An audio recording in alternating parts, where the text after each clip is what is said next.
Kung paborito mo din mag-ulam ng tuyo, bula, dried fish, ano man ang tawag dyan, huwag lang basta prituhin. So to begin with, ganyan ang aking ginawa. Tinanggal ko na po yung kanyang ulo para iwas messy. Okay, dahil hindi rin naman yan napapakinabangan. So, tinanggalan ko lang sila. Isang pack po yung aking binili.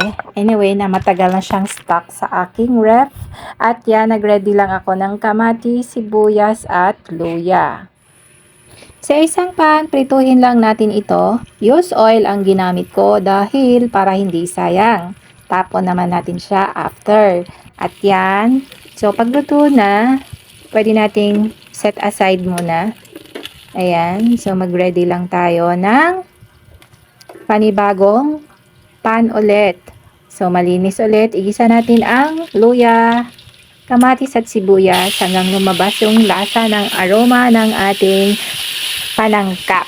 Okay, at konti, lagyan natin ng konting seasoning. O, ano man ang panimpla nyo, bahala kayo. Pero wag na nating alatan dahil maalat na po yung ating tuyo.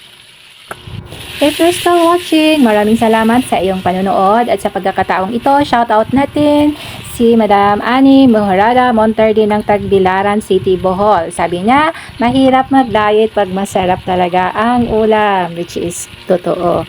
So yan guys, ilagay natin sa ibabaw yung ating prinitong tuyo kanina. Tapos lagyan natin ng konting tubig para lumabas talaga yung lasa ng ating tuyo. At ito na yung final moment natin guys. Ayan, sinipsip na niya yung tubig or sauce ng ating niluluto. At ito na yung hinahanap natin.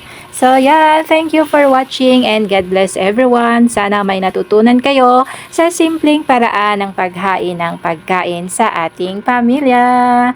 Thank you for watching. I love simpleng ulam. The simpler, the better, the easier.